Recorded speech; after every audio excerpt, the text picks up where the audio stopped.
अगर आप क्लास 12 के बाद नर्सिंग के फील्ड में अपना करियर बनाना चाहते हैं, आप जानना चाहते हैं कि नर्सिंग के लिए कौन सा कोर्स बेटर होगा, तो दोस्तों आप बिल्कुल सही वीडियो देख रहे हैं क्योंकि इस वीडियो में हम आपको बताने वाले हैं कि नर्सिंग फील्ड में करियर बनाने के लिए कौन सा कोर्स सही होगा। मैं आपको 3 कोर्सेज के बारे में बताऊंगा और ना सिर्फ कोर्सेज के बारे में बताऊंगा, मैं आपको ये भी बताऊंगा कि सबसे अच्छा कोर्स कौन सा होगा, किसमें आपको जॉब अपॉर्चुनिटी ज़्यादा मिलेगी, किसमें आपको सैलरी ज़्यादा मिलेगी, कौन सा कोर्स आपको करना चाहिए। तो बहुत ही इन्फॉर्मेटिव वीडियो होने वाली दोस्तों, और मुझे पूरी उम्मीद है कि इस वीडियो को पूरा अगर आप देख लेते हैं तो दोस्तों आपके सारी डाउट्स दूर हो जाएंगे। तो चलिए बिना टाइम वेस्ट की वीडियो को शुरू करते हैं। मेरा नाम है आयुष और आप देख रहे हैं आयुष रीना यूट्यूब चैनल। देखो गाइज, अगर आप क्लास 12 के बाद नर्सिंग के फील्ड में आप जाना चाहते हैं तो नर्सिंग के फील्ड में करियर बनाने के लिए बेसिकली आपके पास 3 कोर्सेज हैं। आप तीनों कोर्स में से कोई भी एक कोर्स कर सकते हैं। अब कौन सा कोर्सेज मैं आपको ये बताऊंगा, और जैसे कि मैंने बोला आपको वीडियो के लास्ट में ये भी बताऊंगा कि किसमें कितनी सैलरी मिलेगी और सबसे अच्छा कोर्स कौन सा है। तो सबसे पहले बात करते हैं पहले कोर्स के बारे में, जिसका नाम है ANM। अगर हम लोग इसके फुल फॉर्म की बात करें तो इसका फुल फॉर्म होता है ऑक्सिलरी नर्सिंग मिडवाइफ। ये एक डिप्लोमा कोर्स है जो कि 2 साल का होता है और इस कोर्स को फीमेल करती हैं। हो सकता है कि किसी इंस्टीट्यूट में मेल भी कर ले, लेकिन ज़्यादातर इंस्टीट्यूट में फीमेल को ही इसमें एडमिशन मिलता है। अब बारी आती है कि इसके लिए कौन सा सब्जेक्ट से पढ़ाई करनी पड़ेगी। दोस्तों अगर आप ANM का कोर्स करते हैं तो इसमें आप किसी भी सब्जेक्ट से पढ़ाई करके क्लास 12 के बाद ANM का कोर्स कर सकते हैं। यानी कि आपने आर्ट्स लिया है, कॉमर्स लिया है, साइंस लिया है, कोई भी कोर्स करके आप ANM का कोर्स कर सकते हैं और आपको 12th में मिनिमम 50% मार्क्स लाने होंगे। अगर आप रिजर्व कैटेगरी से बिलोंग करते हैं तो 40 और 45% मार्क्स पे भी आपका एडमिशन हो जाएगा। अगर हम लोग बात करें फीस की तो इसकी फ़ीस अगर आप गवर्नमेंट कॉलेज से करते हैं तो इसकी फ़ीस बहुत कम होगी, लेकिन अगर आप प्राइवेट कॉलेज से करते हैं तो इसकी फ़ीस 50,000 से 1 लाख रुपए तक हो सकती है दोनों साल के। ये तो हो गया ANM के बारे में बात कर ली हमने। अब हम लोग बात कर लेते हैं GNM कोर्स। GNM यानी कि जनरल नर्सिंग एंड मिडवाइफरी। दोस्तों ये भी एक डिप्लोमा कोर्स है जिसे आप क्लास 12 के बाद कर सकते हैं, लेकिन दोस्तों ये कोर्स 3 साल का होता है और इसमें आपको 6 महीने की इंटर्नशिप भी दी जाती है। तो आप इस तरीके से समझ सकते हैं कि GNM का जो कोर्स होता है ये 3.5 साल का होता है।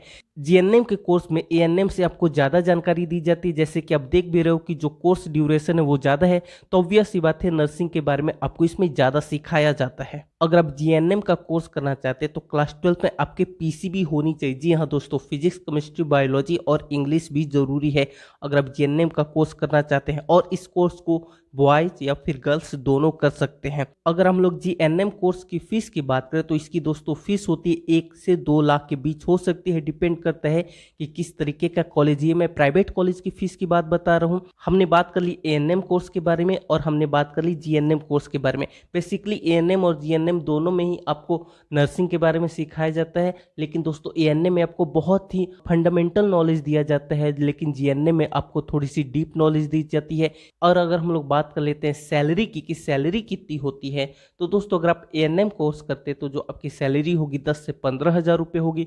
वहीं पे अगर आप GNM कोर्स करते हैं तो आपकी जो सैलरी होगी 15 से 20,000 रुपये होगी। अब हम लोग बात कर लेते हैं BSc नर्सिंग के बारे में। अगर आपको नर्सिंग के फील्ड में अपना करियर बनाना है तो आप BSc नर्सिंग का भी कोर्स कर सकते हैं।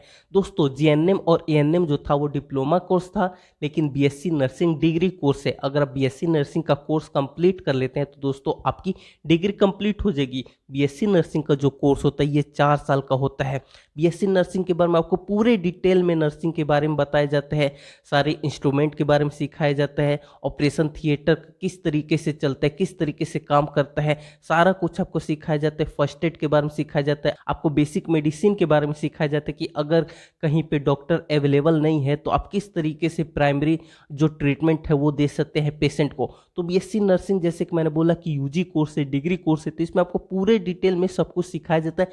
इसीलिए बहुत अच्छा कोर्स हो जाता है और इसमें सबसे ज़्यादा अपॉर्चुनिटीज भी होती है, क्योंकि दोस्तों डिग्री कोर्स होने के कारण आपको बहुत ज़्यादा इसमें सीखने को मिलता है। और अगर आप BSc नर्सिंग का कोर्स कर लेते हैं तो आप नर्सिंग के फील्ड में तो करियर बना ही सकते हैं, आप नर्सिंग ऑफिसर आगे जाकर बन ही सकते, लेकिन इसके अलावा आपके सामने और भी कई सारे दरवाजे खुल जाते हैं। आप अदर गवर्नमेंट जॉब के लिए भी एलिजिबल हो जाते हैं, जैसे कि SSC हो गया, बैंकिंग हो गई, आपको पुलिस डिपार्टमेंट में जाना है, फिर और भी जितने गवर्नमेंट जॉब हो गए, रेलवे वगैरह हो गया, उन सभी के लिए आप एलिजिबल हो जाते हैं। अगर हम लोग बात कर लेते हैं BSc नर्सिंग की फ़ीस की, तो दोस्तों अगर हम लोग प्राइवेट कॉलेज की फ़ीस की बात कर ले तो इसकी 3 से 4 लाख फीस होती है पूरे कोर्स की। वहीं पे अगर हम गवर्नमेंट कॉलेज की फ़ीस की बात करें तो इसके पूरे कोर्स की फ़ीस आपके 15 से 20 हज़ार रुपये होगी। वहीं पे जीएनएम और एएनएम कोर्स की फ़ीस भी काफ़ी कम होती है पूरे कोर्स की, 10 से 15 हज़ार रुपये, इवन इससे भी कम में हो सकते हैं, डिपेंड करता है कि कौन सा गवर्नमेंट कॉलेज है। तो दोस्तों अगर आप गवर्नमेंट कॉलेज से कोई भी कोर्स करते हैं तो आपको ज़्यादा टेंशन लेने की ज़रूरत नहीं है फ़ीस की। और रही बात एडमिशन की, बहुत सारे स्टूडेंट जानना चाहते हैं कि एडमिशन किस तरीके से होगा। तो देखो दोस्तों, एडमिशन बेसिकली एंट्रेंस एग्जाम के थ्रू ही होता है। अगर आप बीएससी नर्सिंग में एडमिशन लेना चाहते हैं तो आपको नीट का एग्जाम देना पड़ेगा। इसके ऊपर पूरी डिटेल में वीडियो है, आपको डिस्क्रिप्शन में लिंक दे दूंगा, आप वहां पे देख सकते हैं। तो अब बात आती है कि आपको कौन सा कोर्स करना चाहिए, किसमें ज़्यादा करियर अपॉर्चुनिटीज़ है, किसमें आपको ज़्यादा सैलरी मिलेगी। तो देखो गाइस, अगर हम लोग सबसे अच्छे कोर्स की बात कर ले तो तीनों कोर्स अच्छा है। आप अपनी नीड के अकॉर्डिंग, आपके पास कितना टाइम है उस अकॉर्डिंग डिसाइड कर सकते हैं। लेकिन डिग्री कोर्स होने के कारण बीएससी नर्सिंग बहुत अच्छा कोर्स माना जाता है और इसमें आगे जाके आपको बहुत ज़्यादा अपॉर्चुनिटी मिलती है। वहीं पर अगर आप जीएनएम का भी कोर्स करते हैं जो कि 3 साल और 6 महीने का इंटर्नशिप होता है, तो जीएनएम में भी बहुत अच्छी आपको करियर ग्रोथ मिल सकती है। और इसमें भी जैसे जैसे आपको एक्सपीरियंस होता जाएगा उतना ही आपकी सैलरी भी इंक्रीमेंट होती जाएगी। तो जीएनएम भी बहुत अच्छा कोर्स है, बीएससी नर्सिंग भी बहुत अच्छी कोर्स है। और दोस्तों अगर आप एएनएम करना चाहते हैं तो दोस्तों आप एएनएम भी कर सकते हैं, उसमें भी आपको जॉब मिल जाएगी। दोस्तों आप कमेंट करके बताइए कि आप कौन सा कोर्स करेंगे या फिर कर रहे हैं। और इसी के साथ साथ अगर आपके मन में और कोई सवाल है तो कमेंट करके जरूर बताइए। और हाँ, अगर आपको ये वीडियो पसंद है तो वीडियो को लाइक करके चैनल जरूर से सब्सक्राइब कर दीजिए और इस वीडियो को अपने दोस्तों के साथ जरूर से शेयर कीजिए। आप सभी ने इस वीडियो को देखा, आपका बहुत बहुत धन्यवाद।